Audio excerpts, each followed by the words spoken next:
busy week, not too bad. My bumps and bruises are healing up pretty good. Thanks for all the great comments on that.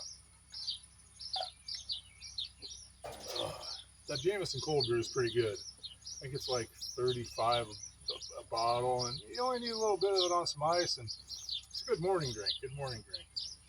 And well, I deserve it because I worked my ass off this morning a little bit. No, not really. Other than how men throw directions away, or at least this man does. And I thought, how hard can this be? It's a little square thing to put together. And guess what? It took me about an hour. The instructions said 30 minutes. Yeah, kiss my butt. Right. Yeah. I'm smoking the Barling today, the English pipe. Probably can't show it to you too close, or I'll probably end up burning my arm off. But we've already had enough accidents as of late.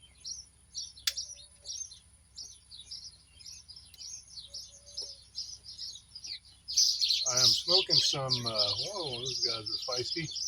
I was smoking some Peterson early morning pipe that I'd left in my travel bag, and it got a little dry. And I read on the internet somebody said put a little bit of water, just a little bit, and a little bit of vanilla in with it.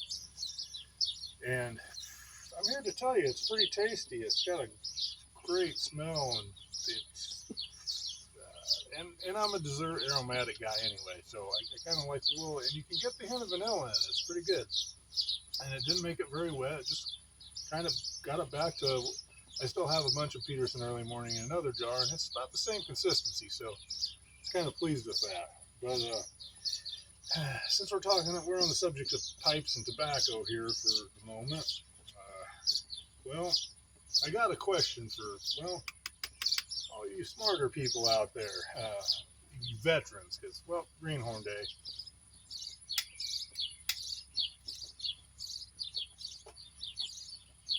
Mm-hmm.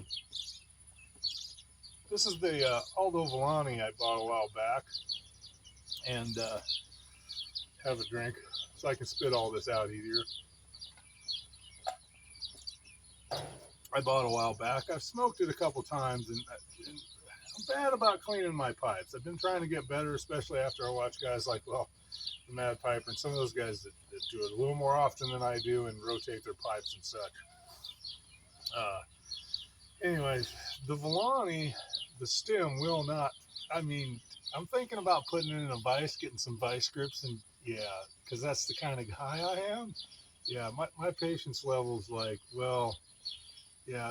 when it comes to lumber and sticks, I got no patience. Yeah, concrete guy. But I'd really like to get this apart and clean it, because yesterday I tried to smoke a little bit out of it, and there's no, you can't even blow through it. So I know it needs a cleaning. I'd just like to know how to get this off without either breaking the stem, cracking something, or I don't know. And I've tried shoving the pipe cleaner down this way, and that's like, yeah. So anyway, on with that. Tomorrow's my my granddaughter's first birthday, so actually it's like the week after, but it's my daughter's bachelorette party, so we're doing it a week early. But I found a cool book the other day at an antique place. It's called Cozy Corner Stories, and it's got a lot of old fables in it. And what I really find neat, and I love going to antique places to just find stuff like this, because it says inside of it, and this was probably special to someone at one time, it says, to Nancy from Ann Hazel, Christmas 1946.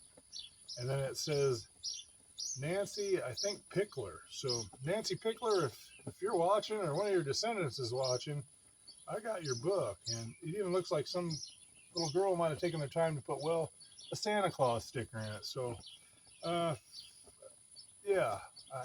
if I could find that person, I would gladly give it back to them.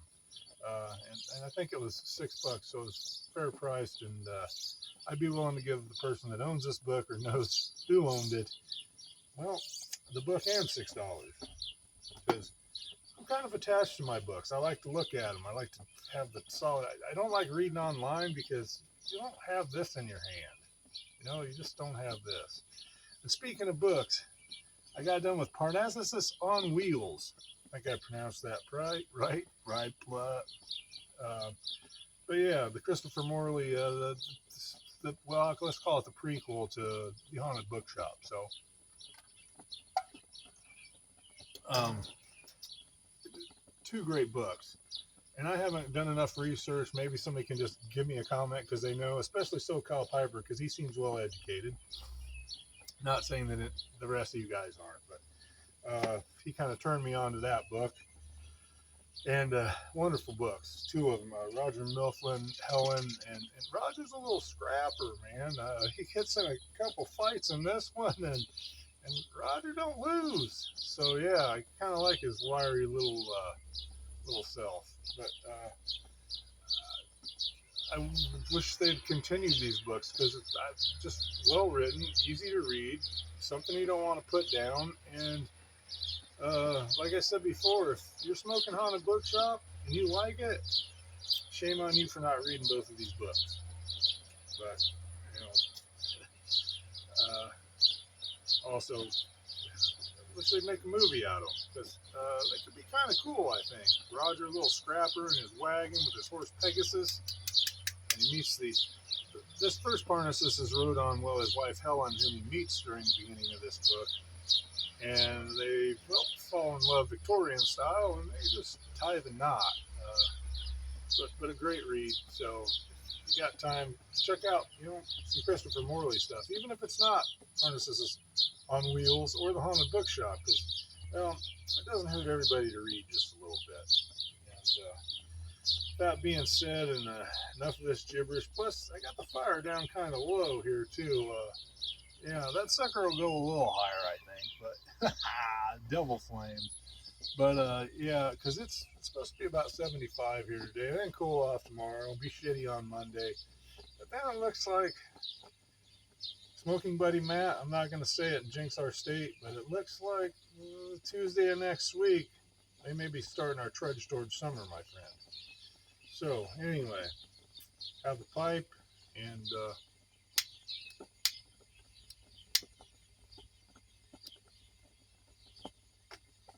if you can, enjoy your Friday. If not, enjoy your Friday night. Enjoy your weekend. Tip of the haberdashery, bid you an assalamualaikum. We'll catch you in the next one on Monday. Twain Wit and Wisecracks. Might even do it by the fire. I doubt it. It's supposed to be cold. Have a good one.